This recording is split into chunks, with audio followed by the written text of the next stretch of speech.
Nigeria, the most populous nation in Africa, with nearly 200 million people, a variety of spoken languages, including the third largest English-speaking population on Earth, has a long history stretching back to the oldest identified civilization in West Africa, known today as the Nok culture. They were master sculptors in a variety of materials, ranging from terracotta to bronze.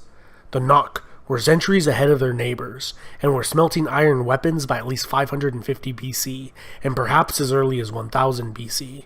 This enabled the Nok to hold influence over an area northeast of the Niger River, as large as modern-day France. Although little is known about the Nok, their trade routes exporting bronze and gold reached all the way to Western Europe. Unfortunately, since the 1970s, there has been a large amount of looting of Nok sites. In the 1990s, some crews employed over 1,000 diggers each day, with Nok sculpture showing up in Europe, the US, and Japan. The Nok disappeared as mysteriously as they arrived. However, their knowledge in sophisticated metallurgy and mining techniques would be passed down to successor civilizations. The powerful Yoruba city of Ife would perfect casting techniques, creating realistic portraits of their nobles and leaders that have survived till today. The sophisticated level of realism captured in metal, not seen since the classical world, would not be matched elsewhere until the Italian Renaissance. Ife was ruled by Oni, a line of divine kings said to be descended from a god.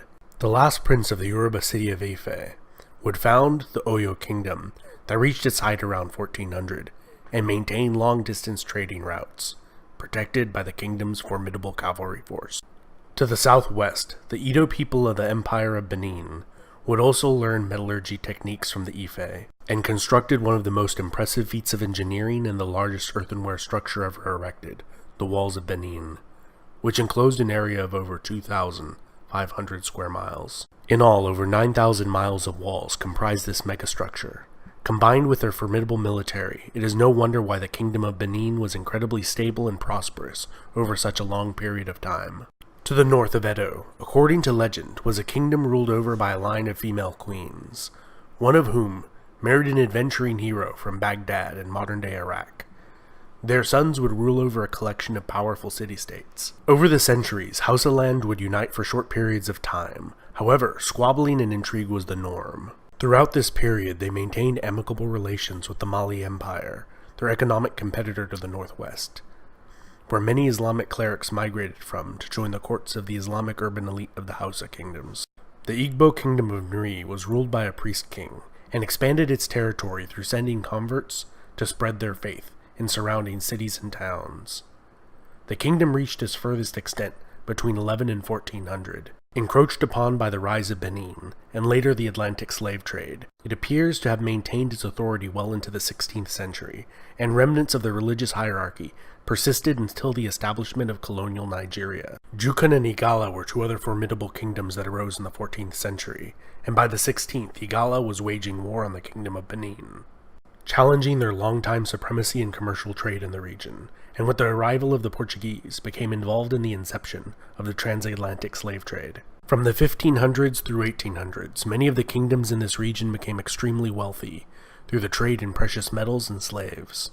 However, as the abolishment of the slave trade became widespread throughout the Western world, their fortunes began to stagnate.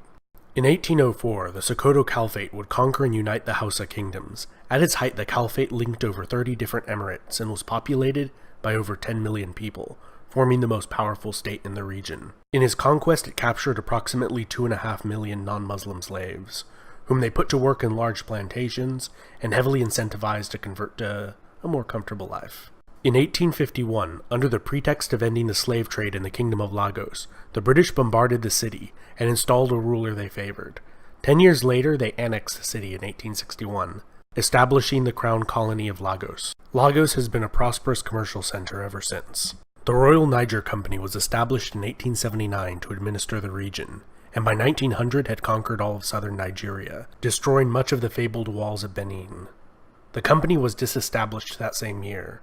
The Protectorate of southern Nigeria was established, and the conquest of the Sokoto Empire began in 1900.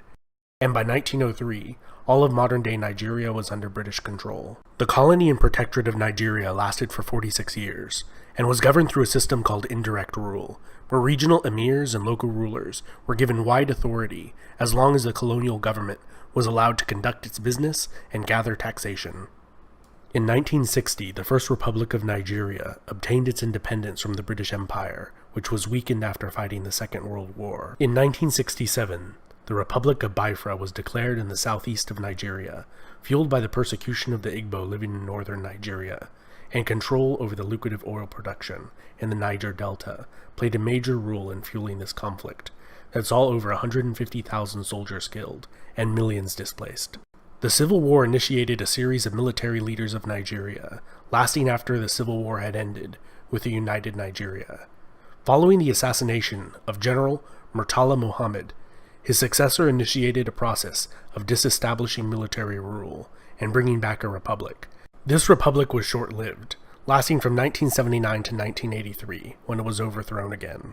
After 8 years of rule by General Ibrahim, he re-established a democracy that lasted for less than a year, which was overthrown by General Sani Abacha.